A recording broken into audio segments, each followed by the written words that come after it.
There, Rich Outfield here. You know what? Come a little bit closer. Don't be shy. Come on. I've been doing this series of videos for the Mos Eisley Cantina, the aliens that you could use to populate your cantina. And something that I don't think I ever said before was if you were unable to back the HasLab, if you didn't have all that money to set aside, all is not lost. I have a really strong feeling that a lot of people bought the cantina for the figures. They wanted the figures. Maybe they wanted two sets of the figures so they could have some mint on card and some loose. But they're not going to need that many cantina parts and chairs and tables and alcoves. And so I think that a lot of them will get sold on the secondary market, and you'll be able to buy the chairs and the cups and the tables and maybe the bar for not cheap, but for a fair price. I think it'll be the figures themselves that you will not be able to get cheap. And that's just what I think. I could be wrong. Today I'm going to talk about a character called Ketwol. And Ketwol is the only figure that they made of a character that is just in the Star Wars Special Edition. Let me show you if you can see this. And that comes out pretty good. So Ketwol is the alien that is very elephant-like with tusks and a trunk that is replacing Lak Sivrak. Now, in one of the earlier videos when I was talking about Lak Sivrak, I said that he was the Wolfman, and the other one, Arleel Schulz. I can't remember the name of the other one. I said that one was Hyena Man, but I had it switched. Lak Sivrak is the Hyena Man. And George Lucas hired Rick Baker to be in charge of aliens for the pickup shots, the reshoots for the cantina. He'd gotten a little bit of money from Fox to do these reshoots. And right at the last minute, after Baker had put together a team to get a bunch of aliens designed and made, he had been given this offer to be the special effects guy for a movie called The Incredible Melting Man.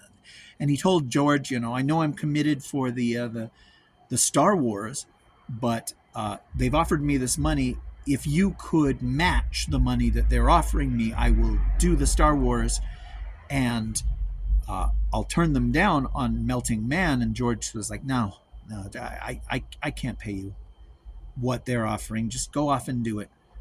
And so Baker wasn't able to be there on the set, at least not full time, to do this reshoot. And he sent all of his stuff, and included in that stuff, he sent some of the masks that he had made. Like, he had made this werewolf mask for sale. He had mass produced it for sale, and he had altered a couple of them. And one of them he'd given glowing eyes to, and one of them had just a more classic werewolf look to it. He had called one the Hyena Man and one the Wolf Man. Anyway, on the set, these two were featured really, really prominently. And Baker says that had he been on the set, that he wouldn't have featured them that much. But here's the thing. George Lucas was on the set. And so if he claims that, it was done without his authorization and he was not pleased with it, he was the guy that was there. We know that George, little things bothered George that don't bother the rest of us. The fact that there are two different werewolves in the Mos Eisley Cantina was something that we loved as kids and, frankly, as adults. But George had this puppet made to replace the wolf and the hyena. And that's what you see in the special edition. And it's a very, very interesting figure. And it was a very interesting puppet because On one side, I'm trying to find one where you can see its head. You can't really. I should have planned this out better. Uh, One side of its head is very elephant-like, and the other side is very frog-like. And it was intended that this one puppet could be used for two different aliens. You just turn the head around. They put like this Rastafari hat on it and a different robe, and suddenly it's two aliens, and it's in two different shots of the special edition. And when they made the figure, this was in like 2000, 2001. It says 2000 here. It was from the Power of the Jedi wave. They made the figure that way too, that you could turn the head around and it'd be a different alien, although they didn't include the hat. I never got this because I'm not a huge fan of the special edition changes. There are things that are better, sure.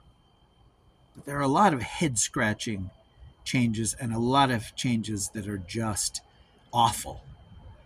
And so, yeah, I didn't ever buy the special edition aliens from this or from Return of the Jedi, but you can get it for fairly cheaply. I'd forgotten that I meant to show you.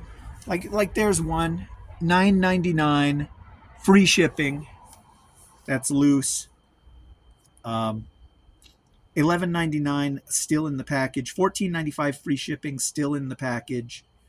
There's a $14.99 loose one. That was the first picture I showed you. So you can still get it cheaply. It's just not as iconic an alien to people of my generation. But I am a little tempted to get it if once I start setting up the canteen. I mean, this is in a year. I think, I still need more aliens.